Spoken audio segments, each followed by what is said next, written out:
ਵਾਹਿਗੁਰੂ ਜੀ ਕਾ ਖਾਲਸਾ ਵਾਹਿਗੁਰੂ ਜੀ ਕੀ ਫਤਿਹ। ਮੈਂ ਅਮਰਵੀਰ ਸਿੰਘ ਅੱਜ ਦੇ ਪ੍ਰੋਗਰਾਮ 'ਚ ਆਪ ਸਭ ਦਰਸ਼ਕਾਂ ਦਾ ਸਵਾਗਤ ਕਰਦਾ। ਵੀਅਰਸ, ਕਸ਼ਮੀਰ ਵਿੱਚ ਬੁਰਹਾਨ ਵਾਨੀ ਦੀ ਮੌਤ ਤੋਂ ਬਾਅਦ ਸ਼ੁਰੂ ਹੋਈ ਹਿੰਸਾ ਦੇ ਦੌਰ ਨੂੰ ਅੱਜ 46 ਦਿਨ ਬੀਤ ਚੁੱਕੇ ਹਨ।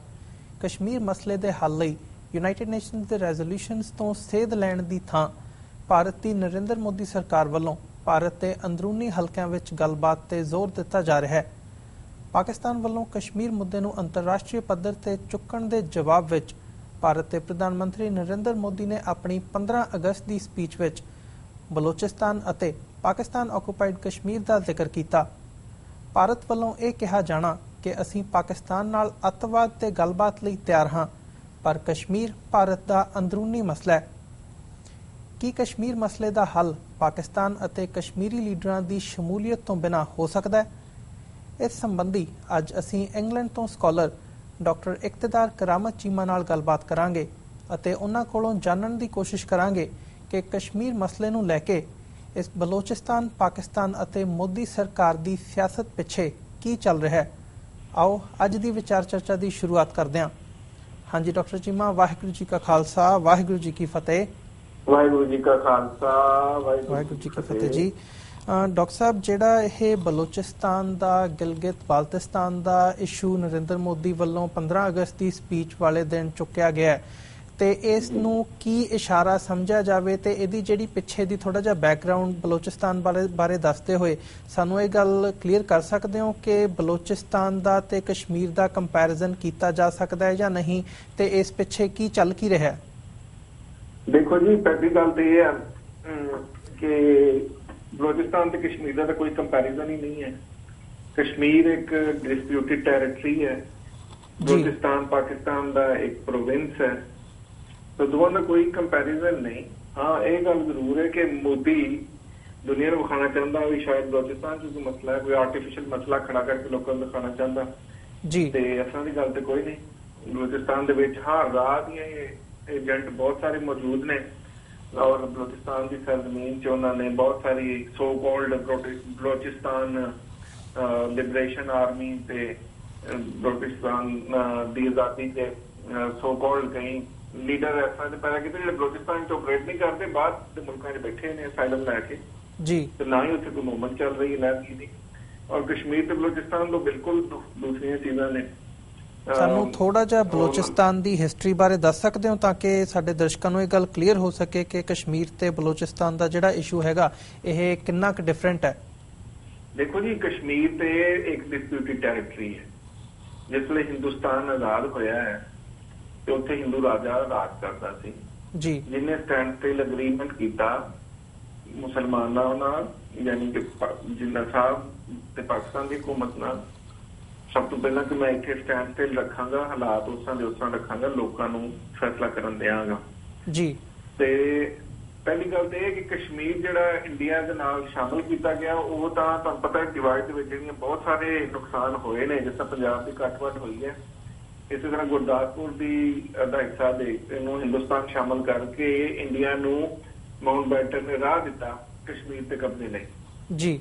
ਤੇ ਇਸੇ ਤਰ੍ਹਾਂ ਉਸ ਸਮੇਂ ਕਿਉਂਕਿ ਪਾਕਿਸਤਾਨ ਦੇ ਕੋਲ ਫੌਜ ਨਹੀਂ ਸੀ, ਅਸਲਾ ਨਹੀਂ ਸੀ, ਪਾਕਿਸਤਾਨ ਦੇ ਬੇਸ਼ੁਮਾਰ ਮਿਸਾਈਲ ਸਨ, ਸਾਰਾ ਕੁਝ ਤਾਂ ਉਸ ਵੇਲੇ ਇੰਡੀਆ ਦੇ ਹੱਥ ਸੀ ਜੀ। ਤਾਂ ਬਹੁਤ ਸਾਰੀਆਂ ਰਿਆਸਤਾਂ ਇੰਡੀਆ ਨੇ ਤਾਕਤ ਦੇ ਜ਼ੋਰ ਦੇ ਨਾਲ ਉਹਨਾਂ ਤੇ ਕਬਜ਼ਾ ਕੀਤਾ, ਜਿਨ੍ਹਾਂ 'ਚ ਹੈਦਰਾਬਾਦ ਦੱਖਣ ਦੀ ਰਿਆਸਤ ਜਿਹੜੀ ਕਿ ਉਹ ਵੱਖ ਰਹਿਣਾ ਚਾਹੁੰਦੀ ਸੀ ਜਾਂ ਪਾਕਿਸਤਾਨ ਸ਼ਾਮਲ ਹੋਣਾ ਚਾਹੁੰਦੀ ਸੀ ਜੀ। ਉੱਥੇ 3 ਦਿਨ ਦੀ ਲੜਾਈ ਦੇ ਬਾਅਦ ਹਿੰਦੁਸਤਾਨੀ ਫੌਜ ਨੇ ਕਬਜ਼ਾ ਕੀਤਾ।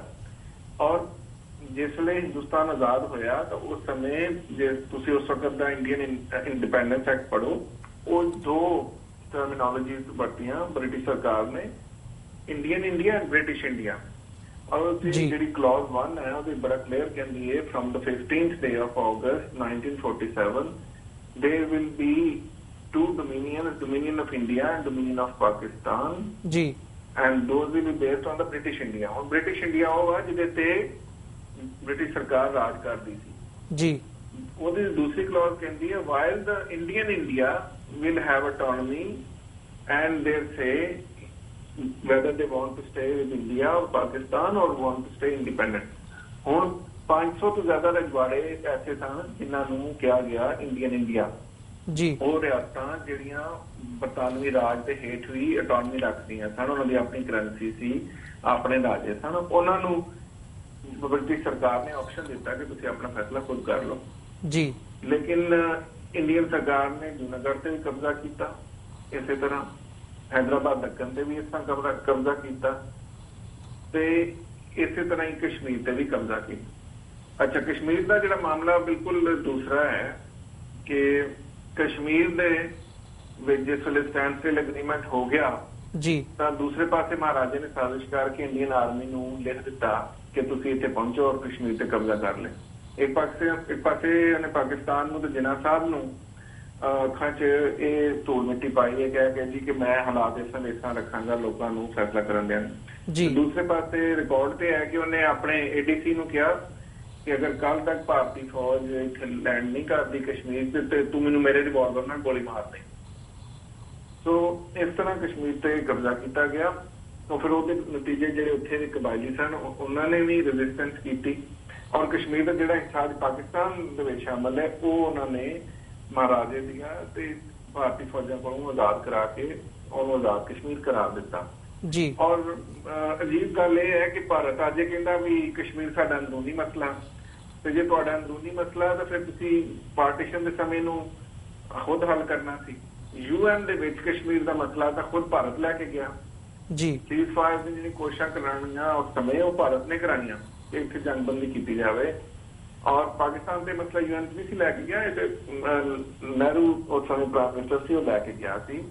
ਔਰ ਯੂਨਾਈਟਿਡ ਨੇਸ਼ਨ 'ਚ ਮੰਨਿਆ ਭਾਰਤ ਨੇ ਕਿ ਅਸੀਂ ਪਲੈਬਿਸਾਈਡ ਦੇ ਰਾਹੀਂ ਯਾਨੀ ਸੈਲਫ ਡਿਟਰਮੀਨੇਸ਼ਨ ਸਵਾਬੇ ਰਾਏ ਵੋਟ ਦੇ ਰਾਹੀਂ ਲੋਕ ਆਪਣੀ ਕਿਸਮਤ ਦਾ ਆਪ ਹੀ ਫੈਸਲਾ ਕਰਨਗੇ ਕਿ ਅਸਾਂ ਭਾਰਤ 'ਚ ਰਹਿਣਾ, ਪਾਕਿਸਤਾਨ ਸ਼ਾਮਲ ਹੋਣਾ ਜਾਂ ਅਸਾਂ ਇੰਡੀਪੈਂਡੈਂਟ ਰਹਿਣਾ। ਸੋ ਇਹ ਕਸ਼ਮੀਰ ਦਾ ਪਿਛੋਕੜ ਹੈ ਜੀ। ਹੁਣ ਜਿਸ ਵੇਲੇ ਬਲੋਚਿਸਤਾਨ ਦੀ ਅਸੀਂ ਗੱਲ ਕਰਦੇ ਹਾਂ ਤੇ ਬਲੋਚਿਸਤਾਨ ਦੇ ਜਿਹੜਾ ਪਾਕਿਸਤਾਨ ਸ਼ਾਮਲ ਹੋਇਆ ਵਾ ਉਹ ਕਿਸੇ ਫੌਜ ਨੇ ਸ਼ਾਮਲ ਨਹੀਂ ਕੀਤਾ, ਨਾ ਹੀ ਕਿਸੇ ਨੇ ਧੱਕੋ ਧੱਕੀ ਕੀਤਾ। ਜਦੋਂ ਪਾਕਿਸਤਾਨ ਬਣਿਆ ਤਾਂ ਉਸ ਵੇਲੇ ਬਲੋਚਿਸਤਾਨ ਇੱਕ ਵੱਖਰਾ ਪ੍ਰੋਵਿੰਸ ਨਹੀਂ ਸੀ, ਹਾਂਜੀ, ਇੱਕ ਸਪੈਸ਼ਲ ਐਡਮਿਨਿਸਟ੍ਰੇਟਿਵ ਯੂਨਿਟ ਸੀ, ਉੱਥੇ ਟ੍ਰਾਈਬਲ ਸਿਸਟਮ ਸੀ। ਸੋ ਉੱਥੇ ਦੇ ਜਿਹੜੇ ਟ੍ਰਾਈਬਲ ਸਿਸਟਮ ਦੇ ਲੋਕ ਸਨ ਉਹਨਾਂ ਨੇ ਪਾਕਿਸਤਾਨ 'ਚ ਬੜੇ ਹੀ ਸ਼ਾਂਤਮਈ ਔਰ ਡੈਮੋਕ੍ਰੈਟਿਕ ਤਰੀਕੇ ਨਾਲ ਫੈਸਲਾ ਕੀਤਾ ਕਿ ਅਸਾਂ ਪਾਕਿਸਤਾਨ ਸ਼ਾਮਲ ਹੋਣਾ ਵਾ ਜੀ। ਔਰ ਉੱਥੇ ਜਿਹੜੀਆਂ ਰਿਆਸਤਾਂ ਸੀ ਉਸ ਵਕਤ ਬਲੋਚਿਸਤਾਨ ਦੇ ਵਿੱਚ ਕਈ ਛੋਟੀਆਂ ਰਿਆਸਤਾਂ ਸਨ, ਕਲਾਰ ਦੀ ਸੀ, ਹੋਰ ਕਈ ਰਿਆਸਤਾਂ ਸਨ। ਉਹਨਾਂ ਰਿਆਸਤਾਂ ਨੇ ਫੈਸਲਾ ਕੀਤਾ ਕਿ ਅਸਾਂ ਪਾਕਿਸਤਾਨ ਵਿੱਚ ਸ਼ਾਮਲ ਹੋਣਾ। ਪਾਕਿਸਤਾਨ ਨੇ ਕੋਈ ਧੱਕੋ ਧੱਕੀ ਤੇ ਬਲੋਚਿਸਤਾਨ ਨੂੰ ਆਪਣੇ ਵਿੱਚ ਸ਼ਾਮਲ ਨਹੀਂ ਕੀਤਾ ਜੀ। ਔਰ ਬਲੋਚਿਸਤਾਨ ਦਾ ਤਾਂ ਮਸਲਾ ਕੋਈ ਨਹੀਂ। ਕਸ਼ਮੀਰ ਦਾ ਮਸਲਾ ਤਾਂ ਇਹ ਸੀ ਕਿ ਇੱਥੇ ਹਿੰਦੂ ਪਾਪੂਲੇਸ਼ਨ ਵੀ ਸੀ ਔਰ ਮੁਸਲਿਮ ਪਾਪੂਲੇਸ਼ਨ ਵੀ ਸੀ, ਔਰ ਕਸ਼ਮੀਰ ਦਾ ਰਾਜਾ ਵੀ ਜਿਹੜਾ ਸੀ ਹਿੰਦੂ ਸੀ, ਉੱਥੇ ਤੇ ਡਿਸਪਿਊਟ ਸੀ। ਬਲੋਚਿਸਤਾਨ ਦੇ ਵਿੱਚ ਤਾਂ ਕੰਪਲੀਟਲੀ ਮੁਸਲਿਮ ਮੈਜੋਰਿਟੀ ਸੀ ਔਰ ਕੋਈ ਦੂਸਰੀ ਕੌਮ ਵਾਸਤੇ ਨਹੀਂ ਸੀ, ਸਾਰੇ ਮੁਸਲਮਾਨਾਂ ਦਾ ਉਹ ਏਰੀਆ ਸੀ, ਪਰ ਉਹਨਾਂ ਨੇ ਆਪਣੀ ਮਰਜ਼ੀ ਨਾਲ ਪਾਕਿਸਤਾਨ ਦੇ ਸ਼ਾਮਲ ਹੋਣ ਦਾ ਫੈਸਲਾ ਕੀਤਾ। ਸੋ ਐਵੇਂ ਭੁਲੇਖੇ ਪਾਉਣ ਦੀ ਕੋਸ਼ਿਸ਼ ਕੀਤੀ ਜਾਂਦੀ ਹੈ ਕਿ ਜੀ ਪਤਾ ਨਹੀਂ ਬਲੋਚਿਸਤਾਨ ਨੂੰ ਜਿਸ ਧੱਕੋ ਧੱਕੀ ਪਾਕਿਸਤਾਨ ਕਿਸੇ ਨੇ ਸ਼ਾਮਲ ਕੀਤਾ ਹੋਵੇ ਜਾਂ ਕੋਈ ਉੱਥੇ ਮੂਵਮੈਂਟ ਚੱਲ ਰਹੀ ਹੈ ਜੀ। ਐਸਾ ਨਹੀਂ, ਕੋਈ ਗੱਲ ਨਹੀਂ। ਸਿਰਫ ਇਹ ਹੈ ਕਿ ਉੱਥੇ ਕਿਉਂਕਿ ਟ੍ਰਾਈਬਲ ਸਿਸਟਮ ਹੈ, ਉੱਥੇ ਬੜੇ ਸਮੇਂ ਤੋਂ ਟ੍ਰਾਈਬਲ ਗਵਰਨਮੈਂਟਸ ਰਹੀਆਂ ਨੇ ਔਰ ਉਹਨਾਂ ਨੇ ਬਹੁਤ ਜ਼ਿਆਦਾ ਪੈਸਾ ਵੀ ਸਰਕਾਰ ਕੋਲ ਲਿਆ, ਪਰ ਉੱਥੇ ਉਹਨਾਂ ਟ੍ਰਾਈਬਲ ਸਰਦਾਰਾਂ ਨੇ ਜਿਨ੍ਹਾਂ 'ਚ ਬੁਗਦੀ ਅਕਬਰ ਬੁਗਦੀ ਜਿਹਦੇ ਹੁਣ ਮੁੰਡੇ ਜਿਹੜੇ ਆ ਉਹ ਪਾਕਿਸਤਾਨ ਵਿਰੋਧੀ ਬਿਆਨ ਦਿੰਦੇ ਨੇ ਔਰ ਮੋਦੀ ਦਾ ਧੰਨਵਾਦ ਕਰਦੇ ਨੇ, ਉਹਨਾਂ ਦੀ ਫੈਮਿਲੀ ਨੇ ਸਭ ਤੋਂ ਜ਼ਿਆਦਾ ਸਵਾਰਥ ਹਾਸਲ ਕੀਤਾ ਵਾ ਬਲੋਚਿਸਤਾਨ ਦੇ ਵਿੱਚ। ਔਰ ਪਾਕਿਸਤਾਨ ਬਣਨ ਤੋਂ ਲੈ ਕੇ ਮੋਸਟ ਰੀਸੈਂਟ ਟਾਈਮਸ ਤੱਕ ਉਹ ਹੁਕੂਮਤ 'ਚ ਰਹੇ ਨੇ, ਸਰਕਾਰ ਫੈਡਰਲ ਗਵਰਨਮੈਂਟ ਕੋਲ ਪੈਸੇ ਲੈਂਦੇ ਰਹੇ ਨੇ ਜੀ।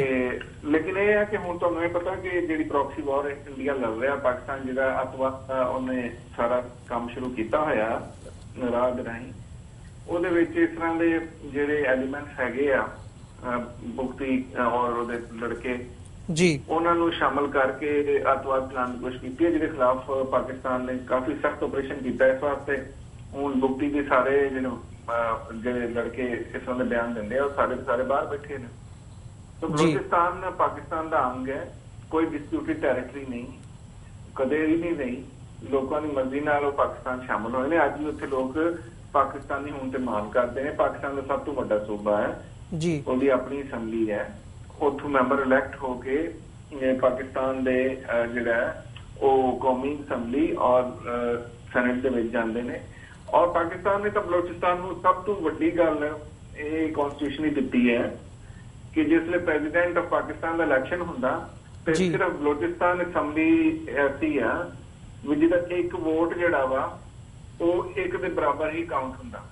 ਬਾਕੀ ਪ੍ਰੈਜ਼ੀਡੈਂਸ਼ੀਅਲ ਫਾਰਮੂਲਾ ਇਹ ਹੈ ਜਿਸ ਤਰ੍ਹਾਂ ਪੰਜਾਬ ਦੇ 4 ਮੈਂਬਰ ਪ੍ਰੋਵਿੰਸ਼ੀਅਲ ਅਸੈਂਬਲੀ ਦੇ ਵੋਟ ਅਗਰ ਪ੍ਰੈਜ਼ੀਡੈਂਟ ਨੂੰ ਪਾਉਣ ਤੇ ਉਹ ਇੱਕ ਵੋਟ ਕਾਊਂਟ ਹੁੰਦਾ। ਅਸਲ ਰੌਲਾ ਇਹ ਹੈ ਕਿ ਬਲੋਚਿਸਤਾਨ ਦੇ ਵਿੱਚ ਹੁਣ ਇੱਕ ਗ੍ਰੇਟ ਗੇਮ ਆ ਕਿਉਂਕਿ ਉੱਥੇ ਗਵਾਦਰ ਪੋਰਟ ਬਣ ਰਿਹਾ ਔਰ ਉਹ ਜਿਹੜਾ ਉਹ ਭਾਰਤ ਦੀ ਅੱਖ ਵੀ ਖਟਕਦਾ ਵਾ, ਉਹ ਦੁਬਈ ਦੀ ਅੱਖ ਵੀ ਖਟਕਦਾ ਵਾ, ਉਹ ਈਰਾਨ ਦੀ ਅੱਖ ਵੀ ਖਟਕਦਾ ਵਾ ਜੀ। ਤਾਂ ਕੁਝ ਰਿਪੋਰਟਾਂ ਇਹ ਵੀ ਨੇ ਕਿ ਅਮਰੀਕੀ ਹਕੂਮਤ ਵੀ ਨਹੀਂ ਚਾਹੁੰਦੀ ਕਿ ਬਲੋਚਿਸਤਾਨ 'ਚ ਗਵਾਦਰ ਪੋਰਟ ਆਪਰੇਸ਼ਨਲ ਹੋਵੇ ਕਿਉਂਕਿ ਚਾਈਨਾ ਉੱਥੇ ਇਨਵੈਸਟ ਕਰ ਰਿਹਾ ਔਰ ਅਗਰ ਗਵਾਦਰ ਪੋਰਟ ਆਪਰੇਸ਼ਨਲ ਹੋ ਜਾਂਦੀ ਆ ਤਾਂ ਪਾਕਿਸਤਾਨ ਦੀ ਕਿਸਮਤ ਬਦਲ ਜਾਊਗੀ ਜੀ। ਔਰ ਕਸ਼ਮੀਰ ਦਾ ਮਾਮਲਾ ਬਿਲਕੁਲ ਵੱਖਰਾ ਵਾ, ਬਲੋਚਿਸਤਾਨ ਔਰ ਗਵਾਦਰ ਦਾ ਇਸ਼ੂ ਬਿਲਕੁਲ ਡਿਫਰੈਂਟ ਹੈ ਜੀ। ਡਾਕਟਰ ਸਾਹਿਬ ਤੁਸੀਂ ਜਿਹੜੀ ਰਾਹਦਾਰੀ ਚਾਈਨਾ ਨੂੰ ਮਿਲ ਰਹੀ ਹੈ ਗਵਾਦਰ ਤੋਂ ਇੰਨੀ ਕਰੀਬੀ ਪੋਰਟ ਤੇ ਉਹਨਾਂ ਨੂੰ ਆਪਣੀ ਕੋਈ ਨਹੀਂ ਲੱਗਦੀ ਔਰ ਉਹਨਾਂ ਦੇ ਜਿੰਨੇ ਇੰਡਸਟਰੀਅਲ ਯੂਨਿਟ ਨੇ ਉਹਨਾਂ ਨੂੰ ਹੌਟ ਵਾਟਰ ਤੱਕ ਜਿਹੜੀ ਐਕਸੈਸ ਹੈ ਗਵਾਦਰ ਦੇ ਰਾਹੀਂ ਜਿਹੜੀ ਮਿਲ ਰਹੀ ਹੈ ਉਹ ਚਾਈਨਾ ਨੂੰ ਆਪਣੇ ਕਿਸੇ ਸਮੁੰਦਰ ਤੱਕ ਉਹ ਅਪਰੋਚ ਨਹੀਂ ਹੈ ਜੀ। ਡਾਕਟਰ ਸਾਹਿਬ ਤੁਸੀਂ ਸਾਰੀ ਕੀਤੀਆਂ ਜਾ ਰਹੀਆਂ ਨੇ ਪਹਿਲੇ ਸਮੇਂ ਤੋਂ ਇਹ ਪੋਰਟ ਨਾ ਬਣੇ, ਆਪਰੇਸ਼ਨ ਨਾ ਹੋਵੇ, ਉੱਥੇ ਅੱਤਵਾਦ ਭਾਰਤ ਨੇ ਫੈਲਾਇਆ ਹੈ ਔਰ ਜਿਸ ਵੇਲੇ ਵੀ ਉੱਥੇ ਚਾਈਨੀਜ਼ ਇੰਜੀਨੀਅਰ ਕੰਮ ਕਰਨ ਗਏ ਨੇ ਉਹਨਾਂ ਨੂੰ ਮਰਵਾਉਣ ਦੀ ਕੋਸ਼ਿਸ਼ ਕੀਤੀ ਹੈ। ਪਰ ਚਾਈਨਾ ਔਰ ਪਾਕਿਸਤਾਨ ਦੀ ਦੋਸਤੀ ਬੜੀ ਪੱਕੀ ਹੈ, ਪੁਰਾਣੀ ਹੈ ਔਰ ਚਾਈਨਾ ਡਿਟਰਮਿੰਡ ਹੈ ਕਿ ਹਰ ਸੂਰਤ 'ਚ ਉਹਨੇ ਗਵਾਦਰ ਪੋਰਟ ਨੂੰ ਆਪਰੇਸ਼ਨਲ ਕਰਨਾ ਹੈ ਜੀ। ਤੇ ਬਾਕੀ ਜਿਹੜਾ ਕਸ਼ਮੀਰ ਦਾ ਇਸ ਸਮੇਂ ਚੱਲ ਰਿਹਾ ਭਾਰਤ ਨੇ ਬੜੀ ਦਬਾਉਣ ਦੀ ਕੋਸ਼ਿਸ਼ ਕੀਤੀ ਹੈ, ਲੋਕਾਂ ਦੇ ਦਿਨਾਂ 'ਚ ਉਹ ਮਿਟਾਉਣ ਦੀ ਕੋਸ਼ਿਸ਼ ਕੀਤੀ ਹੈ ਕਿ ਤੁਸੀਂ ਜਿਹੜਾ ਉਹ ਆਪਣੇ ਆਪ ਨੂੰ ਭਾਰਤੀ ਨਾਗਰਿਕ ਸਮਝੋ, ਭਾਰਤ ਦਾ ਹਿੱਸਾ ਬਣ ਜਾਓ। ਪਰ ਕਸ਼ਮੀਰੀਆਂ ਨੂੰ ਸਲਾਮ ਕਰਨਾ ਚਾਹੀਦਾ ਔਰ ਖਾਲਸਾ ਪੰਥ ਨੂੰ ਵੀ ਸਿੱਖਣਾ ਚਾਹੀਦਾ ਕਸ਼ਮੀਰੀਆਂ ਤੋਂ ਕਿ ਉਹਨਾਂ ਨੇ ਬੇਸ਼ੁਮਾਰ ਕੁਰਬਾਨੀਆਂ ਦਿੱਤੀਆਂ ਨੇ ਪਰ ਉਹ ਬੜਾ ਸਾਫ਼ ਕਹਿੰਦੇ ਨੇ ਵੀ ਅਸੀਂ ਭਾਰਤੀ ਨਾਗਰਿਕ ਨਹੀਂ ਆ, ਅਸੀਂ ਇੰਡੀਅਨ ਸਿਟੀਜ਼ਨ ਨਹੀਂ ਆ, ਅਸੀਂ ਡਿਸਪਿਊਟਡ ਟੈਰੀਟਰੀ ਆ, ਅਸੀਂ ਆਖਰੀ ਵਕਤ ਤੱਕ ਆਪਣੀ ਆਜ਼ਾਦੀ ਲਈ ਲੜਨਾ ਜੀ। ਔਰ ਉਹਨਾਂ ਦੀ ਆਜ਼ਾਦੀ ਦੀ ਜਿਹੜੀ ਮੰਗ ਆ ਉਹ ਲੈਜੀਟੀਮੇਟ ਹੈ, ਉਹਨਾਂ ਦੀ ਆਜ਼ਾਦੀ ਦਾ ਹੱਕ ਦਾ ਯੂਨਾਈਟਿਡ ਨੇਸ਼ਨ ਨੇ ਮੰਨਿਆ ਹੋਇਆ ਜੀ। ਹੁਣ ਤਾਂ ਇਹ ਭਾਰਤ ਦੀ ਜ਼ਿੰਮੇਵਾਰੀ ਹੈ ਕਿ ਉਹ ਪਲੈਬਸਾਈਡ ਕਰਾਏ। ਮੈਨੂੰ ਤਾਂ ਇਹ ਸਮਝ ਨਹੀਂ ਆਉਂਦੀ ਕਿ ਇਹ ਕਿਸ ਤਰ੍ਹਾਂ ਦੀ ਡੈਮੋਕ੍ਰੇਸੀ ਹੈ ਜਿੱਥੇ ਹਰ ਮਸਲੇ ਨੂੰ ਹੱਲ ਕਰਨ ਲਈ ਜਿਹੜਾ ਵਾ ਉਹ ਸਟੇਟ ਆਪਣੀ ਫੌਜ ਇਸਤੇਮਾਲ ਕਰਦੀ ਹੈ, ਲੋਕਾਂ ਨੂੰ ਕੁੱਟਦੀ ਮਾਰਦੀ ਹੈ, ਆਪਣੇ ਆਪ ਨੂੰ ਭਾਰਤ ਕਹਿੰਦਾ ਤੇ ਡੈਮੋਕ੍ਰੇਸੀ, ਪਰ ਇੰਡੀ ਡੈਮੋਕ੍ਰੇਸੀ ਕਿਸੇ ਨੇ ਨਹੀਂ ਦੇਖੀ ਦੁਨੀਆ ਤੇ। ਇਹ ਤਾਂ ਡਿਕਟੇਟਰਸ਼ਿਪ ਤੋਂ ਭੈੜੀ ਡੈਮੋਕ੍ਰੇਸੀ ਹੈ ਜੀ ਜਿੱਥੇ ਸਿੱਖਾਂ ਦਾ ਘਾਣ ਹੋਇਆ, ਘੱਲੂਘਾਰੇ ਹੋਏ, 10 ਸਾਲ ਸਿੱਖਾਂ ਦੀ ਨੌਜਵਾਨੀ ਨੂੰ ਖਤਮ ਕੀਤਾ ਗਿਆ, ਕਸ਼ਮੀਰੀਆਂ ਦਾ ਜੋ ਹਾਲ ਕੀਤਾ ਗਿਆ, ਹੁਣ ਜੋ ਕੁਝ ਚੱਲ ਰਿਹਾ ਤਾਂ ਡੈਮੋਕ੍ਰੇਸੀ ਤੇ ਇਸ ਤਰ੍ਹਾਂ ਨਹੀਂ ਕਰਦੀਆਂ। ਇਹ ਦੇਖੋ ਨਾ ਯੂਕੇ ਓਰੀਜਨਲ ਡੈਮੋਕ੍ਰੇਸੀ ਹੈ, ਜੈਨੂਇਨ ਡੈਮੋਕ੍ਰੇਸੀ ਹੈ। ਇੱਥੇ ਜੇ ਸਕਾਟਲੈਂਡ ਦੇ ਲੋਕਾਂ ਨੇ ਕਿਹਾ ਵੀ ਅਸੀਂ ਆਜ਼ਾਦੀ ਲੈਣੀ ਆ, ਕਿਸੇ ਨੇ ਉੱਥੇ ਫੌਜ ਨਹੀਂ ਘੱਲੀ, ਨਾ ਉੱਥੇ ਲੋਕਾਂ ਨੂੰ ਕੁੱਟਿਆ ਮਾਰਿਆ ਵਾ, ਨਾ ਕਤਲੇਆਮ ਕੀਤਾ ਲੋਕਾਂ ਦਾ, ਉਹਨਾਂ ਨੇ ਰੈਫਰੈਂਡਮ ਦਾ ਹੱਕ ਦਿੱਤਾ ਜੀ। ਰੈਫਰੈਂਡਮ 'ਚ ਲੋਕਾਂ ਨੇ ਮੈਜੋਰਟੀ ਨੂੰ ਕਿਹਾ ਵੀ ਅਸੀਂ ਅਲੱਗਾ ਨਹੀਂ ਹੋਣਾ। ਅੱਜ ਸਕਾਟਲੈਂਡ ਪਾਕਿਸਤਾਨ ਆਪਣਾ ਯੂਕੇ ਦਾ ਹਿੱਸਾ ਵਾ। ਇਸੇ ਤਰ੍ਹਾਂ ਲੋਕਾਂ ਨੇ ਯੂਰਪੀਅਨ ਯੂਨੀਅਨ 'ਚ ਰਹਿਣ ਨਾ ਰਹਿਣ ਦਾ ਫੈਸਲਾ ਸਰਕਾਰ ਨੂੰ ਕਿਹਾ ਤਾਂ ਕਰਨਾ। ਸਰਕਾਰ ਨੇ ਇਹ ਨਹੀਂ ਕਿਹਾ ਵੀ ਇਹਨਾਂ ਤੇ ਜ਼ਰਦਾਰੀ ਦੇ ਸੈਡੀਸ਼ਨ ਦੇ ਗੇਟ ਚਲਾਓ ਜੀ। ਸਰਕਾਰ ਨੇ ਉਹਨਾਂ ਰੈਫਰੈਂਡਮ ਦਾ ਮੌਕਾ ਦਿੱਤਾ ਯੂਕੇ ਦੀ ਨੂੰ ਜੀ ਤੇ ਲੋਕਾਂ ਨੇ ਫੈਸਲਾ ਕਰ ਲਿਆ ਕਿ ਉਹਨਾਂ ਨੇ ਯੂਰਪੀਅਨ ਯੂਨੀਅਨ 'ਚ ਰਹਿਣਾ, ਉਹਨਾਂ ਨੇ ਫੈਸਲਾ ਮੰਨ ਲਿਆ। ਸੋ ਰੀਅਲ ਡੈਮੋਕ੍ਰੇਸੀ ਇਹਨੂੰ ਕਹਿੰਦੇ ਨੇ ਜੀ। ਡਾਕਟਰ ਚੀਮਾ ਤੁਸੀਂ ਗੱਲ ਕੀਤੀ ਹੈਗੀ ਹੈ, ਡਾਕਟਰ ਚੀਮਾ ਖਾਮੋਸ਼ ਰਿਹਾ ਵਾ ਕਸ਼ਮੀਰ ਦੇ ਮਾਮਲੇ 'ਚ ਜੀ, ਪਰ ਹੁਣ ਰਿਵਾਈਵਲ ਹੋਇਆ ਕਿਉਂਕਿ ਕਸ਼ਮੀਰ ਦੇ ਵਿੱਚ ਪਾਕਿਸਤਾਨ ਉਹਦੇ ਪਾਰਟੀ ਹੈ ਪੂਰੇ ਕਸ਼ਮੀਰ ਦੇ ਇਸ਼ੂ 'ਚ। ਇਸ ਵਾਸਤੇ ਪਾਕਿਸਤਾਨ ਨੇ ਫਿਰ ਫੈਸਲਾ ਕੀਤਾ ਹੈ ਕਿ ਉਹ ਆਲਮੀ ਫੋਰਮਾਂ ਤੇ ਕਸ਼ਮੀਰੀਆਂ ਦੀ ਸੈਲਫ ਡਿਟਰਮੀਨੇਸ਼ਨ ਦੀ ਗੱਲ ਚੁੱਕਣਗੇ ਔਰ ਦੁਨੀਆ ਦਾ ਧਿਆਨ ਇਸ ਪਾਸੇ ਦਿਵਾਉਣਗੇ ਕਿ ਭਾਰਤ ਨੇ ਜਿਹੜਾ ਅਤਿਆਚਾਰ ਇੰਨੇ ਸਮੇਂ ਤੋਂ ਜਾਰੀ ਰੱਖਿਆ ਹੋਇਆ ਕਸ਼ਮੀਰੀਆਂ ਦੇ ਉੱਤੇ ਉਹ ਖਤਮ ਹੋਣਾ ਚਾਹੀਦਾ ਜੀ। ਡਾਕਟਰ ਚੀਮਾ ਜਿਹੜੀ ਨਰਿੰਦਰ ਮੋਦੀ ਦੀ ਸਪੀਚ ਹੈਗੀ ਹੈ ਆਪਣੀ ਬਲੋਚਿਸਤਾਨ ਦੇ ਹਵਾਲੇ ਨਾਲ ਇਹਨਾਂ ਨੇ ਗੱਲ ਕੀਤੀ ਹੈ, ਜਦੋਂ ਅਸੀਂ ਪੁਰਾਣੇ ਰੈਕਰਡਸ ਦੇਖਦੇ ਹਾਂ ਤਾਂ ਕਦੇ ਵੀ ਪਬਲਿਕਲੀ ਭਾਰਤ ਨੇ ਬਲੋਚਿਸਤਾਨ ਦੀ ਹਮਾਇਤ ਦਾ ਉਹ ਨਹੀਂ ਕੀਤਾ ਹੈਗਾ ਜਿਵੇਂ ਨਰਿੰਦਰ ਮੋਦੀ ਨੇ ਇਸ ਵਾਰ 15 ਅਗਸਤ ਦੀ ਸਪੀਚ ਦੇ ਵਿੱਚ ਕੀਤਾ ਹੈਗਾ। ਤਾਂ ਕੀ ਅਸੀਂ ਇਹਨੂੰ ਇੰਡੀਆ ਦੀ ਫੋਰਨ ਪਾਲਿਸੀ ਦੇ ਵਿੱਚ ਕੋਈ ਚੇਂਜ ਸਮਝ ਸਕਦੇ ਹਾਂ ਕਿ ਜਿਹੜੀ ਇਹ ਤੇ ਆਉਣ ਵਾਲੇ ਸਮੇਂ ਦੇ ਵਿੱਚ ਤੁਸੀਂ ਇਹਨੂੰ ਕਿਵੇਂ ਦੇਖਦੇ ਹੋ ਕਿ ਜਿਹੜੀ ਇਹ ਚੇਂਜ ਹੈ ਇਹ ਸਾਊਥ ਏਸ਼ੀਆ ਦੇ ਖਿੱਤੇ ਨੂੰ ਕਿੱਧਰ ਨੂੰ ਲੈ ਕੇ ਜਾ ਸਕਦੀ ਹੈ? ਦੇਖੋ ਜੀ, ਭਾਰਤ ਦੀ ਫੋਰਨ ਪਾਲਿਸੀ ਤਾਂ ਬੜੀ ਸਮੇਂ ਤੋਂ ਬਦਲ ਗਈ ਹੈ ਭਾਰਤ ਤਾਂ ਜਿਹੜਾ ਅੱਤਵਾਦ ਫੈਲਾ ਰਿਹਾ ਇਲਾਕੇ ਦੇ ਵਿੱਚ, ਉਸ ਰੀਜਨ ਸਾਊਥ ਏਸ਼ੀਆ 'ਚ, ਉਹ ਉਹਦੀ ਫੋਰਨ ਪਾਲਿਸੀ ਦਾ ਹਿੱਸਾ ਵਾ ਜੀ, ਕਿ ਉਹਨਾਂ ਨੇ ਅਫਗਾਨਿਸਤਾਨ 'ਚ ਵੀ ਅਮਨ ਨਹੀਂ ਆਉਣ ਦੇਣਾ, ਔਰ ਉਹਨਾਂ ਪਾਕਿਸਤਾਨ ਦੇ ਵਿੱਚ ਵੀ ਤਾਂ ਨੇ ਕੰਸਿਸਟੈਂਟਲੀ ਟੈਰਰਿਜ਼ਮ ਫੈਲਾਣਾ ਵਾ। ਇਹ ਉਹਨਾਂ ਦੀ ਫੋਰਨ ਪਾਲਿਸੀ ਦਾ ਹਿੱਸਾ ਵਾ ਕਿ ਜਿਹੜੇ ਆਪਣੇ ਨੇਬਰਸ ਆ ਉਹਨਾਂ ਦੇ ਇਲਾਕਿਆਂ 'ਚ ਅੱਤਵਾਦ ਫੈਲਾਈ ਰੱਖੋ। ਤੁਸੀਂ ਇਹ ਦੇਖੋ ਕਿ ਇਸ ਤੋਂ ਪਹਿਲਾਂ ਸ੍ਰੀਲੰਕਾ ਦੀ ਮਿਸਾਲ ਸਾਡੇ ਸਾਹਮਣੇ ਆ, ਕਿੰਨੀ ਦੇਰ ਤਾਮਿਲ ਫਿਨਾਲੇ ਪ੍ਰੋਬਲਮ ਚੱਲਿਆ ਉੱਥੇ ਬੁੱਧਿਸਟ ਨਾਲ, ਉਹਦੇ 'ਚ ਭਾਰਤ ਨੇ ਟੈਰਰਿਜ਼ਮ ਆਪਣੀ ਫੋਰਨ ਪਾਲਿਸੀ ਦਾ ਹਿੱਸਾ ਰੱਖਿਆ। ਹੁਣ ਅਫਗਾਨਿਸਤਾਨ ਦੇ ਵਿੱਚ ਜਿਹੜਾ ਉੱਥੋਂ ਦੀ ਜ਼ਮੀਨ ਵਰਤ ਕੇ ਜਿਹੜਾ ਪਾਕਿਸਤਾਨੀ ਟੈਰਰਿਜ਼ਮ ਹੁੰਦਾ, ਸੋ ਫੋਰਨ ਪਾਲਿਸੀ ਚੇਂਜ ਕੋਈ ਨਹੀਂ, ਹਾਂ ਖੁੱਲ ਕੇ ਹੁਣ ਫੋਰਨ ਪਾਲਿਸੀ ਸਾਹਮਣੇ ਆ ਰਹੀ ਹੈ ਭਾਰਤ ਦੀ। ਤੇ ਬਾਕੀ ਇਹ ਹੈ ਕਿ ਭਾਰਤ ਦਾ ਕੋਈ ਸੰਬੰਧ ਬਣਦਾ ਨਹੀਂ ਬਲੋਚਿਸਤਾਨ ਦੇ ਨਾਲ ਜੀ, ਕਿਉਂਕਿ ਬਲੋਚਿਸਤਾਨ ਕਦੇ ਵੀ, ਯਾਨੀ ਕਸ਼ਮੀਰ ਦਾ ਇੱਕ ਡਿਫਰੈਂਟ ਇਸ਼ੂ ਹੈ, ਲੇਕਿਨ ਬਲੋਚਿਸਤਾਨ ਨਾਲ ਭਾਰਤ ਦਾ ਕੋਈ ਸੰਬੰਧ ਨਹੀਂ। ਇਹ ਤਾਂ ਇਸ ਤਰ੍ਹਾਂ ਹੀ ਹੈ, ਪਾਕਿਸਤਾਨ ਕਹੇ ਕਿ ਜਿਹੜੀਆਂ ਨਾਰਥ ਈਸਟ ਦੇ ਵਿੱਚ 7 ਸਿਸਟਰ ਸਟੇਟ ਨੇ ਇੰਡੀਆ ਦੀਆਂ, ਜਿਨ੍ਹਾਂ ਦੇ ਵਿੱਚ ਬੜੇ ਸਮੇਂ ਤੋਂ ਸੈਪਰੇਟਿਸਟ ਮੂਵਮੈਂਟ ਚੱਲ ਰਹੀ ਹੈ, ਪਾਕਿਸਤਾਨ ਕਹੇ ਕਿ ਜੀ ਉਹ 7 ਜਿਹੜੀਆਂ ਸਟੇਟਸ ਨੇ ਉਹਨਾਂ ਦਾ ਸਾਡੇ ਨਾਲ ਸੰਬੰਧ ਆ, ਜਾਂ ਅਸੀਂ ਉਹਨਾਂ ਨੂੰ ਆਪਣਾ ਹਿੱਸਾ ਬਣਾਉਣਾ ਚਾਹੁੰਦੇ ਹਾਂ, ਜਾਂ ਉਹਨੂੰ ਆਪਣੀ ਫੋਰਨ ਪਾਲਿਸੀ ਦਾ ਹਿੱਸਾ ਬਣਾਵਾਂਗੇ, ਤਾਂ ਬਿਲਕੁਲ ਬੇਤੁਕੀ ਜਿਹੀ ਗੱਲ ਹੋਏਗੀ ਨਾ ਜੀ। ਡਾਕਟਰ ਚੀਮਾ, ਜਦੋਂ ਅਸੀਂ ਡਿਪਲੋਮੈਟਿਕ ਰਿਲੇਸ਼ਨਸ ਦੀ ਗੱਲ ਕਰਦੇ ਹਾਂ ਤਾਂ ਕੀ ਆਉਣ ਵਾਲੇ ਸਮੇਂ ਦੇ ਵਿੱਚ ਇਹ ਆਸ ਕੀਤੀ ਜਾ ਸਕਦੀ ਹੈ ਕਿ ਜਿਵੇਂ ਤੁਸੀਂ ਕਹਿ ਰਹੇ ਹੋ ਵੀ ਭਾਰਤ ਦਾ ਬਲੋਚਿਸਤਾਨ ਦੇ ਨਾਲ ਕੋਈ ਸੰਬੰਧ ਨਹੀਂ ਹੈਗਾ, ਬਟ ਈਵਨ ਦੈਨ ਇਹ ਉੱਥੇ ਇੰਟਰਫੀਅਰ ਕਰਕੇ ਉੱਥੋਂ ਦੀ ਜੋ ਵੀ ਉੱਥੇ ਕਰ ਰਹੇ ਆ ਉਹਦੇ ਨਾਲ ਬਲੋਚਿਸਤਾਨ ਦਾ ਤੇ ਹੋਰ ਮੁੱਦੇ ਉਠਾ ਰਹੇ ਆ, ਤਾਂ ਕੀ ਪਾਕਿਸਤਾਨ ਵੱਲੋਂ ਇਹ ਆਸ ਕੀਤੀ ਜਾ ਸਕਦੀ ਹੈ ਕਿ ਆਉਣ ਵਾਲੇ ਸਮੇਂ ਦੇ ਵਿੱਚ ਉਹ ਖਾਲਿਸਤਾਨ ਦੀ ਜਾਂ ਜਿਹੜੀਆਂ ਨਾਰਥ ਈਸਟਰਨ ਸਟੇਟਸ ਨੇ ਉਹਨਾਂ ਦੀ ਕੋਈ ਡਿਪਲੋਮੈਟਿਕ ਲੈਵਲ ਤੇ ਕੋਈ ਗੱਲਬਾਤ ਕਰੇਗਾ?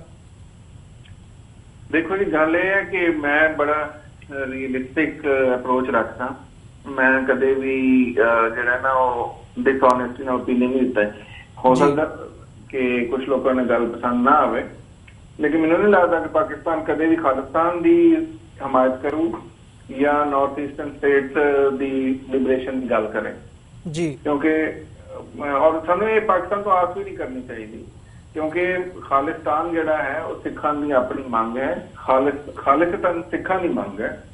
ਔਰ ਭਾਰਤੀ ਸਰਕਾਰ ਇਹ ਪਿਛਲੇ ਸਮੇਂ ਕਹਿੰਦੀ ਰਹੀ ਆ, ਸੰਤ ਜਰਨੈਲ ਸਿੰਘ ਖਾਲਸਾ ਨਾਲਿਆਂ ਦੇ ਬਾਰੇ ਵੀ ਔਰ ਹੋਰ ਲੋਕਾਂ ਦੇ ਬਾਰੇ ਵੀ ਜੀ, ਉਹਨਾਂ ਨੂੰ ਪਾਕਿਸਤਾਨੀ ਗਵਰਨਮੈਂਟ ਦੀ ਸਪੋਰਟ ਸੀ ਜੀ, ਉਹਨਾਂ ਨੇ ਕਿਹਾ ਜੀ ਪਾਕਿਸਤਾਨ ਨੱਚ ਜਾਵਾਂਗੇ। ਇਹ ਸਿਰਫ ਜਿਹੜੀ ਆਪਣੀ ਖਾਲਿਸਤਾਨ ਮੂਵਮੈਂਟ ਹੈ ਉਹਨੂੰ ਬਦਨਾਮ ਕਰਨ ਦੀ ਕੋਸ਼ਿਸ਼ ਹੈ।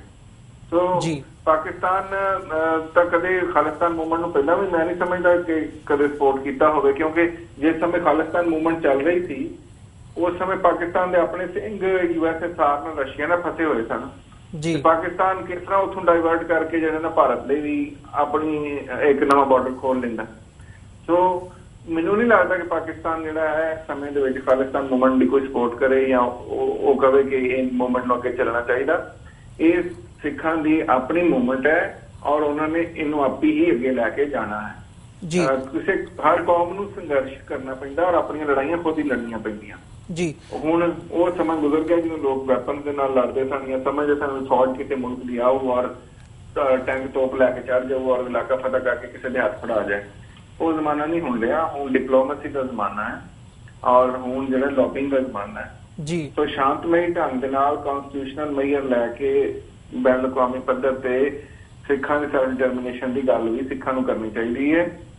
ਔਰ ਇੱਕ ਚੀਜ਼ ਮੈਂ ਕਹਿਣਾ ਚਾਹੁੰਦਾ, ਸਿੱਖਾਂ ਦੇ ਵਾਸਤੇ ਇੱਕ ਸਬਕ ਹੈ ਕਸ਼ਮੀਰੀਆਂ ਦੀ ਸਟਰਗਲ ਤੇ ਜੀ। ਹੁਣ ਮੈਂ ਦੇਖਦਾ ਵੀ ਸਿੱਖ ਭਾਈਚਾਰੇ ਦੇ ਵਿੱਚ ਕਈ ਵਾਰੀ ਡਿਵਾਈਡ ਹੈ।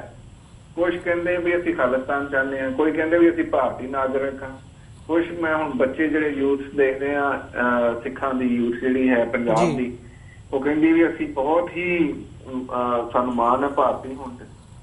ਸੋ ਕੌਮ ਨੂੰ ਪਹਿਲਾਂ ਕੰਸੈਂਸਸ ਪੈਦਾ ਕਰਨ ਦੀ ਜ਼ਰੂਰਤ ਹੈ ਕਿ ਕੌਮ ਚਾਹੁੰਦੀ ਕੀ ਹੈ। ਹੁਣ ਤੁਸੀਂ ਕਸ਼ਮੀਰੀਆਂ ਦੇਖ ਲਓ ਕਿ 47 ਤੋਂ ਲੈ ਕੇ ਹੁਣ ਤੱਕ ਉਹਨਾਂ ਨੇ ਪੱਕਾ ਫੈਸਲਾ ਕੀਤਾ ਹੋਇਆ ਵੀ ਅਸੀਂ ਕਿਸੇ ਸੂਰਤ 'ਚ ਭਾਰਤ ਦਾ ਹਿੱਸਾ ਬਣਨ ਨੂੰ ਤਿਆਰ ਨਹੀਂ, ਨਾ ਅਸੀਂ ਭਾਰਤੀ ਨਾਗਰਿਕ। ਔਰ ਉਹਨਾਂ ਨੂੰ ਦੇਖੋ ਕਿ ਇੰਡੀਅਨ ਗਵਰਨਮੈਂਟ ਨੇ ਇੰਨਾ ਫੈਸਿਲੀਟੇਟ ਕੀਤਾ, ਉੱਥੇ ਇੰਨੇ ਰੇਲ ਲਿੰਕ ਬਣਾਏ ਨੇ, ਐਜੂਕੇਸ਼ਨ ਫ੍ਰੀ ਦਿੱਤੀ ਹੈ, ਈਵਨ ਕਿ ਇੱਥੇ ਤੱਕ ਕਿ ਕਸ਼ਮੀਰ ਦੀ ਅਸੈਂਬਲੀ ਦੇ ਬਾਹਰ ਭਾਰਤ ਦਾ ਆਪਣਾ ਝੰਡਾ ਨਹੀਂ ਚੜ੍ਹਦਾ, ਕਸ਼ਮੀਰ ਦਾ ਝੰਡਾ ਚੜ੍ਹਦਾ ਜੀ। ਸੋ ਇੰਨੀ ਆਟੋਨਮੀ ਹੋਣ ਦੇ ਬਾਵਜੂਦ ਉੱਥੇ ਦੇ ਲੋਕਾਂ ਨੇ ਫੈਸਲਾ ਕੀਤਾ ਹੋਇਆ ਕਿ ਨਹੀਂ ਸਾਨੂੰ ਇੰਡੀਪੈਂਡੈਂਸ ਹੀ ਚਾਹੀਦੀ ਇੰਡੀਆ। ਸੋ ਅਗਰ ਸਿੱਖਾਂ ਦੇ ਵਿੱਚ ਵੀ ਇਹ ਡਿਟਰਮੀਨੇਸ਼ਨ ਪੈਦਾ ਹੋ ਜਾਏ ਤੇ ਇਹਨਾਂ ਵਾਸਤੇ ਕੋਈ ਨਾ ਕੋਈ ਰਾਹ ਨਿਕਲੇਗਾ। ਲੇਕਿਨ ਅਗਰ ਇਸ ਤਰ੍ਹਾਂ ਡਿਵਾਈਡ ਰਹਿਣਾ, ਅੱਧੀ ਕੌਮ ਨੇ ਕੁਝ ਸੋਚਣਾ, ਅੱਧੀ ਨੇ ਕੁਝ ਸੋਚਣਾ, ਔਰ ਲੀਡਰਸ਼ਿਪ ਨੇ ਕੋਈ ਐਸੀ ਹੈ ਨਹੀਂ ਜਿਹੜੀ ਲੋਕਾਂ ਨੂੰ ਇਕੱਠਾ ਕਰਕੇ ਕੋਈ ਇੱਕ ਥਾਂ ਇੱਕ ਮੁੱਠ ਕਰਕੇ ਕੋਈ ਕਲੀਅਰ ਸਟ੍ਰੈਟਜੀ ਪਾਲਿਸੀ ਲੋਕਾਂ ਨੂੰ ਦੇ ਸਕੇ। ਜੀ ਡਾਕਟਰ ਚੀਮਾ, ਬਿਲਕੁਲ ਬਹੁਤ ਜ਼ਿਆਦਾ ਲੋੜ ਹੈ ਕਿ ਇਸ ਸਮੇਂ ਜਿਹੜੇ ਖਾਲਿਸਤਾਨ ਦੇ ਹਾਮੀ ਨੇ ਉਹ ਕਸ਼ਮੀਰੀਆਂ ਕੋਲ ਸਬਕ ਸਿੱਖਣ ਔਰ ਲੌਬਿੰਗ ਕਰਨ, ਦੁਨੀਆ ਸਾਹਮਣੇ ਮੌਕਫ ਲੈ ਕੇ ਆਉਣ ਕਿ ਅਸੀਂ ਵੀ ਇੱਕ ਵੱਖਰੀ ਕੌਮ ਆ ਔਰ ਸਾਨੂੰ ਵੀ ਰਾਈਟ ਆਫ ਸੈਲਫ ਡਿਟਰਮੀਨੇਸ਼ਨ ਚਾਹੀਦਾ। ਜਿਸ ਤਰ੍ਹਾਂ UN ਨੇ ਪਲੈਬੀਸਾਈਡ ਮੰਨਿਆ ਵਾ ਜੀ ਕਸ਼ਮੀਰੀਆਂ ਲਈ, ਇਸ ਤਰ੍ਹਾਂ ਦਾ ਪਲੈਬੀਸਾਈਡ ਦਾ ਮੁਤਾਲਬਾ ਸਿੱਖਾਂ ਨੂੰ ਕਰਨਾ ਚਾਹੀਦਾ UN ਤੋਂ।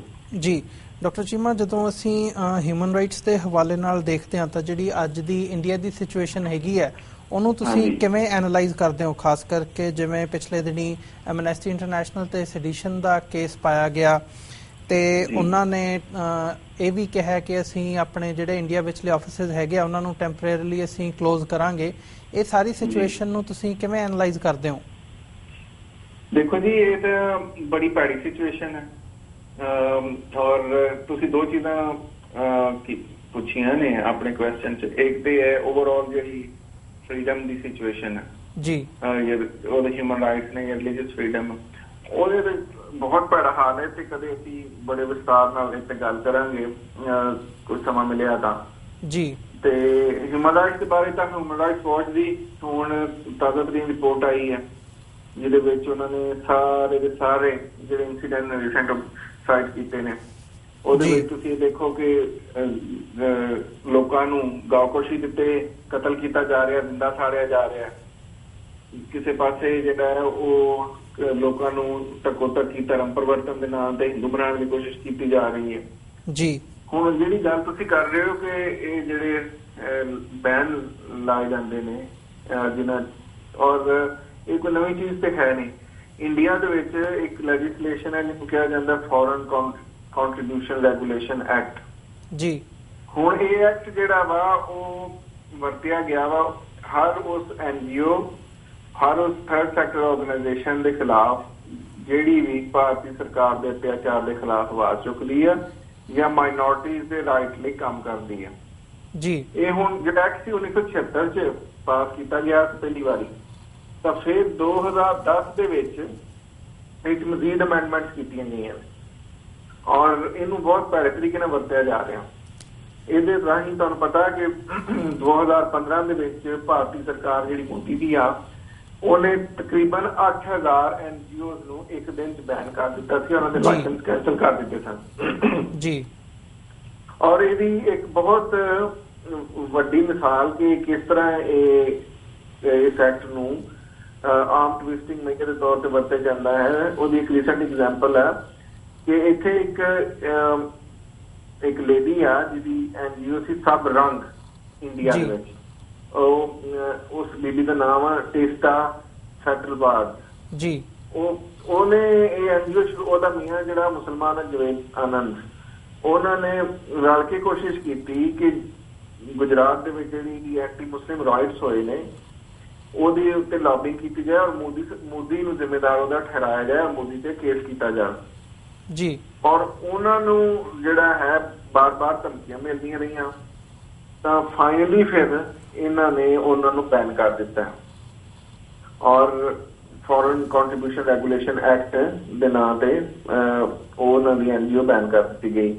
ਇਸ ਤੋਂ ਪਹਿਲਾਂ ਗ੍ਰੀਨ ਪੀਸ ਦੇ ਉੱਤੇ ਵੀ ਪਾਬੰਦੀ ਲੱਗ ਚੁੱਕੀ ਹੈ ਜੀ। ਗ੍ਰੀਨ ਪੀਸ ਦੇ ਕੁਝ ਐਕਟਿਵਿਸਟ ਇੱਥੇ ਆਉਣਾ ਚਾਹੁੰਦੇ ਸੀ UK 'ਚ ਬਰੀਫ ਕਰਨ ਲਈ ਇੱਥੇ ਦੇ ਪਾਰਲੀਮੈਂਟੇਰੀਅਨਸ ਨੂੰ। ਸੋ ਗ੍ਰੀਨ ਪੀਸ ਦੀ ਇੱਕ ਸਟਾਫ ਸੀ ਪ੍ਰਿਆ ਪਲਾਈ, ਉਹ ਜਨਵਰੀ 2015 'ਚ ਇੱਥੇ UK ਆ ਰਹੀ ਸੀ, ਲੇਕਿਨ ਉਹਦੇ ਤੇ ਵੀ ਫੋਰਨ ਕੰਟਰੀਬਿਊਸ਼ਨ ਰੈਗੂਲੇਸ਼ਨ ਐਕਟ ਲਾ ਕੇ ਉਹਨੂੰ ਪਲੇਨ ਬੋਰਡ ਨਹੀਂ ਕਰਨ ਦਿੱਤਾ ਗਿਆ ਔਰ ਉਹਨੂੰ ਬੈਨ ਕਰ ਦਿੱਤਾ ਗਿਆ ਜੀ। ਇਸੇ ਤਰ੍ਹਾਂ ਕ੍ਰਿਸਚੀਅਨ ਚੈਰਿਟੀ ਹੈ ਇੱਕ ਕ੍ਰੀਟਸ ਇੰਟਰਨੈਸ਼ਨਲ, ਜਿਹੜਾ ਕਿ ਵੈਟੀਕਨ ਦਾ ਨਾਲ ਸੰਬੰਧੀ ਇੱਕ ਚੈਰਿਟੀ ਹੈ, ਉਹਨੂੰ ਬੈਨ ਕੀਤਾ ਗਿਆ।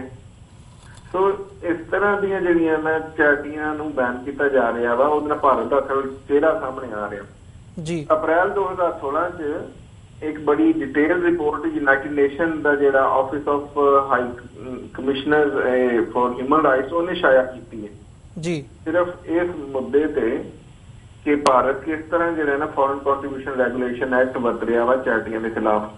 ਉਹ 'ਚ ਉਹਨਾਂ ਨੇ ਬੜਾ ਕਲੀਅਰਲੀ ਲਿਖਿਆ ਵਾ ਕਿ ਇਹ ਜਿੰਨੇ ਸਾਰੇ ਮੇਅਰ ਕੀਤੇ ਜਾ ਰਹੇ ਨੇ ਇਹ ਲੋਕਾਂ ਦੀ ਆਵਾਜ਼ ਦਬਾਉਣ ਲਈ ਕੀਤੇ ਜਾ ਰਹੇ ਜੀ। ਔਰ ਭਾਰਤ ਨੇ ਉਹਦੇ 'ਚ ਜਿਹੜਾ ਨੈਸ਼ਨਲ ਸਿਕਿਉਰਿਟੀ ਔਰ ਨੈਸ਼ਨਲ ਇੰਟਰਸਟ ਔਰ ਇਸ ਤਰ੍ਹਾਂ ਦੇ ਵਰਡ ਪਾਏ ਨੇ, ਉਹਦੇ ਬਾਰੇ UN ਦਾ ਕਹਿਣਾ ਹੈ ਕਿ ਇਹ ਇਹਨਾਂ ਨੇ ਬਹੁਤ ਅਨਡਿਫਾਈਨਡ ਛੱਡੇ ਨੇ ਔਰ ਇਹਨੂੰ ਸਿਰਫ ਔਰ ਸਿਰਫ ਚੈਰਿਟੀਆਂ ਨੂੰ ਡਰਾਉਣ ਧਮਕਾਉਣ ਲਈ ਕਿ ਉਹ ਇਨਸਾਨੀ ਹੱਕਾਂ ਦੀ ਗੱਲ ਨਾ ਕਰਨ, ਮਾਈਨੋਰਟੀਜ਼ ਦੇ ਰਾਈਟ ਨਾ ਕਰਨ, ਉਹਦੇ ਵਾਸਤੇ ਵਰਤੇ ਜਾ ਰਹੇ। ਇੱਕ ਬਹੁਤ ਅਹਿਮ ਡਿਵੈਲਪਮੈਂਟ ਹੈ ਜਿਹਦੇ ਬਾਰੇ ਨਾ ਤਾਂ ਹੁਣ ਤੱਕ ਮੈਂ ਕਿਸੇ ਪ੍ਰੈਸ ਨੇ ਨਾ ਦੇਖਿਆ ਵੀ ਕਿਸੇ ਨੇ ਲਿਖਿਆ ਤੇ ਨਾ ਕਿਸੇ ਨੇ ਉਹ ਮਸਲਾ ਚੁੱਕਿਆ ਜੀ। ਉਹ ਇਹ ਆ ਕਿ ਦਿੱਲੀ ਹਾਈ ਕੋਰਟ ਨੇ ਜਦੋਂ ਫੈਸਲਾ ਕੀਤਾ ਕਿ ਭਾਈ ਤੁਸੀਂ ਜਿਹੜੀਆਂ ਬਾਹਰੋਂ ਫੋਰਨ ਕੰਟਰੀਬਿਊਸ਼ਨ ਜਿੰਨਾ ਚੈਰਿਟੀਆਂ ਆਉਂਦੀਆਂ ਉਹਨਾਂ ਨੂੰ ਤੁਸੀਂ ਬੈਨ ਕਰ ਦਿੰਦੇ ਹੋ ਜੀ, ਜਦ ਕਿ ਇਸੇ ਐਕਟ ਦੇ ਤਹਿਤ ਜਿਹੜੀਆਂ ਸਰਕਾਰਾਂ ਨੇ ਜਾਂ ਉੱਥੇ ਦੀਆਂ ਪੋਲੀਟੀਕਲ ਪਾਰਟੀਆਂ ਨੇ ਉਹਨਾਂ ਦੇ ਬਾਹਰੋਂ ਆਉਣ ਵਾਲੇ ਚੰਦਾ ਵਸੂਲ ਕਰਨ ਤੇ ਪਾਬੰਦੀ ਆ। ਹੁਣ ਮੋਦੀ ਦੇ ਇਲੈਕਸ਼ਨ ਵਿੱਚ ਜਿਹੜਾ ਪੈਸਾ ਵਰਤਿਆ ਗਿਆ ਉਹ ਸਾਰਾ ਦਾ ਸਾਰਾ ਬਾਹਰੋਂ ਆਇਆ ਸੀ। ਬਾਹਰ ਬੈਠੀ ਵਿਸ਼ਵਾ ਹਿੰਦੂ ਪਰਿਸ਼ਦ ਤਾਂ ਹੋਰ RSS ਦੇ ਜਿਹੜੇ ਦਲ ਬੈਠੇ ਆ ਉਹਨਾਂ ਸਾਰਿਆਂ ਨੇ ਕੰਟਰੀਬਿਊਟ ਕੀਤਾ। ਸੋ ਤੇ ਦਿੱਲੀ ਹਾਈ ਕੋਰਟ ਨੇ ਫੈਸਲਾ ਕੀਤਾ ਕਿ ਤੁਸੀਂ ਇਹ ਜੋ ਕੁਛ ਹੋਇਆ ਵਾ ਇਹ ਇਲੀਗਲ ਆ ਔਰ BJP ਔਰ ਇੰਡੀਅਨ ਨੈਸ਼ਨਲ ਕਾਂਗਰਸ ਦੋਵੇਂ ਗਿਲਟੀ ਨੇ ਕਿ ਇਹਨਾਂ ਨੇ ਫੋਰਨ ਕੰਟਰੀਬਿਊਸ਼ਨ ਰੈਗੂਲੇਸ਼ਨ ਐਕਟ ਦੀ ਉਲੰਘਣਾ ਕੀਤੀ ਹੈ। ਸੋ ਕਿਉਂਕਿ ਇਹਨਾਂ ਨੂੰ $ਮਿਲੀਅਨ ਦੀਆਂ ਡੋਨੇਸ਼ਨਾਂ ਜਿਹੜੀਆਂ ਨੇ ਇਲੈਕਸ਼ਨ ਦੇ ਸਮੇਂ ਬਾਹਰੋਂ ਆਈਆਂ। ਹੁਣ ਕੀਤਾ ਕੀ ਆ ਕਿ BJP ਦੀ ਸਰਕਾਰ ਨੇ ਇਸ ਸਾਲ ਮਾਰਚ ਦੇ ਵਿੱਚ ਫੋਰਨ ਕੰਟਰੀਬਿਊਸ਼ਨ ਐਕਟ ਦੇ ਵਿੱਚ ਚੁੱਪ ਚਪੀਤੇ ਤਬਦੀਲੀ ਕਰ ਲਈ ਆ ਜੀ। ਉਹਦੇ 'ਚ ਉਹਨਾਂ ਨੇ ਹੁਣ ਇਹ ਤਬਦੀਲੀ ਕੀਤੀ ਆ ਕਿ ਜੇ ਬਾਹਰੋਂ ਜਿਹੜਾ ਪੈਸਾ ਆ ਰਿਹਾ ਚੈਰਿਟੀਆਂ ਜਿਨ੍ਹਾਂ ਦੇ ਰਾਹੀਂ ਆ ਰਹੀਆਂ, ਕਿ ਉਹਨਾਂ ਚੈਰਿਟੀਆਂ ਦੀ ਜਿਹੜੀ ਗਵਰਨੈਂਸ ਹੈ ਉਹ ਐਕਸ ਇੰਡੀਅਨ ਦੇ ਹੱਥ 'ਚ ਹੈ ਜਾਂ ਐਕਸਪੈਟਰੀਏਟ ਇੰਡੀਅਨ ਦੇ ਹੱਥ 'ਚ, ਤੇ ਉਹ ਫਿਰ ਫੋਰਨ ਕੰਟਰੀਬਿਊਸ਼ਨ ਰੈਗੂਲੇਸ਼ਨ ਐਕਟ ਦੇ ਹੇਠ ਉਹ ਚੈਰਿਟੀਆਂ ਮੋਨੀਟਰ ਨਹੀਂ ਹੋਣਗੀਆਂ ਜੀ। ਸੋ ਉਹਦਾ ਮਕਸਦ ਇਹ ਆ ਕਿ ਜਿੰਨੀਆਂ NGOs ਇੰਡੀਆ 'ਚ ਕੰਮ ਕਰ ਰਹੀਆਂ, ਜਿਹੜੀ ਹਿਊਮਨ ਰਾਈਟਸ ਲਈ ਕੰਮ ਕਰ ਰਹੀਆਂ ਜਾਂ ਰਿਲੀਜੀਅਸ ਫਰੀਡਮ ਲਈ ਕੰਮ ਕਰ ਰਹੀਆਂ, ਉਹਨਾਂ ਨੂੰ ਤਾਂ ਬੈਨ ਕਰ ਦਿੱਤਾ ਜਾਏ ਜੀ। ਲੇਕਿਨ ਜਿੰਨੀਆਂ ਵੀ ਹਿੰਦੂਤਵੀ NGOs ਬਾਹਰ ਬੈਠੀਆਂ ਪੈਸਾ ਖਿਲਾ ਰਹੀਆਂ ਹਿੰਦੁਸਤਾਨ ਨੂੰ ਤਾਂ ਕਿ ਉੱਥੇ ਮਾਈਨੋਰਟੀ ਦਾ ਹੋਰ ਘਾਣ ਹੋ ਸਕੇ, ਤਾਂ ਕਿ ਉੱਥੇ RSS ਦਾ ਏਜੰਡਾ ਮਜ਼ੀਦ ਵਧਾਇਆ ਜਾ ਸਕੇ, BJP ਨੂੰ ਸਟਰੋਂਗ ਕੀਤਾ ਜਾ ਸਕੇ, ਮੋਦੀ ਦੀ ਜਿਹੜੀ ਸਰਕਾਰ ਹੈ ਜਾਂ ਉਹਨਾਂ ਦੀ ਜਿਹੜੀ ਪਾਰਟੀਆਂ ਨੂੰ ਵੱਧ ਤੋਂ ਵੱਧ ਚੰਦਾ ਦਿੱਤਾ ਜਾਵੇ ਜੀ, ਉਹ ਚੈਰਿਟੀਆਂ ਨੂੰ ਹੁਣ ਖੁੱਲ੍ਹ ਹੋ ਜਾਊਗੀ ਕਿ ਜਿੰਨਾ ਪੈਸਾ ਚਾਹਣ ਉਹ ਹਿੰਦੁਸਤਾਨ 'ਚ ਕਰ ਸਕਦੀਆਂ। ਔਰ ਇੱਕ ਅਜੀਬ ਗੱਲ ਹੈ ਕਿ ਜਿਹੜੀ ਮਾਰਚ ਦੇ ਵਿੱਚ ਇਹਨਾਂ ਨੇ ਅਮੈਂਡਮੈਂਟ ਕੀਤੀ ਹੈ ਉਹਨੂੰ ਰੈਟਰੋਸਪੈਕਟਿਵ ਇਫੈਕਟ ਨਾਲ ਇਹਨਾਂ 2010 ਤੋਂ ਇੰਪਲੀਮੈਂਟ ਕਰ ਦਿੱਤਾ ਵਾ। ਕਦੇ ਇਸ ਤਰ੍ਹਾਂ ਨਹੀਂ ਹੋਇਆ ਕਿ ਅਮੈਂਡਮੈਂਟ ਤੁਸੀਂ 2016 'ਚ ਕਰੋ ਤੇ ਲਾਗੂ ਹੁਣ ਤੁਸੀਂ 2010 ਤੋਂ ਕਰਦੇ ਹੋ। ਸੋ ਇਸ ਤਰ੍ਹਾਂ ਦੀ ਜਿਹੜੀਆਂ ਧੋਖੇਧੜੀਆਂ ਵਾ ਇੰਡੀਅਨ ਕਨਸਟੀਟਿਊਸ਼ਨ ਨਾਲ ਇੱਕ ਮਜ਼ਾਕ ਨੇ, ਇੰਡੀਆ ਦੇ ਲਾਜ਼ ਨਾਲ ਮਜ਼ਾਕ ਨੇ। ਮੈਨੂੰ ਤਾਂ ਇਹ ਸਮਝ ਨਹੀਂ ਆਉਂਦੀ ਕਿ ਉਸ ਐਡੇ ਵੱਡੇ ਮੁਲਕ 'ਚ ਵਸਣ ਵਾਲੇ ਲੋਕ ਕਿਉਂ ਆਵਾਜ਼ ਨਹੀਂ ਚੁੱਕਦੇ ਕਿ ਤੁਸੀਂ ਆਪਣੇ ਮੁਲਕ ਦੇ ਕਾਨੂੰਨ ਔਰ ਆਪਣੇ ਮੁਲਕ ਦਾ ਕਨਸਟੀਟਿਊਸ਼ਨ ਦਾ ਮਜ਼ਾਕ ਬਣਾਈ ਜਾ ਰਹੇ ਹੋ।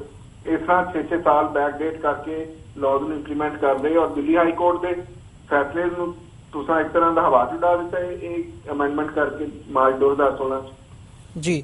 ਡਾਕਟਰ ਚੀਮਾ, ਤੁਸੀਂ ਇਹ ਸਾਰੇ ਇਸ਼ੂਜ਼ ਦੇ ਆਪਣੇ ਵਿਚਾਰ ਦਿੱਤੇ ਨੇ, ਸਾਡੇ ਦਰਸ਼ਕਾਂ ਨਾਲ ਸਾਂਝੇ ਕੀਤੇ, ਆਪਣਾ ਸਮਾਂ ਕੱਢਿਆ, ਇਸ ਲਈ ਤੁਹਾਡਾ ਬਹੁਤ-ਬਹੁਤ ਧੰਨਵਾਦ ਜੀ।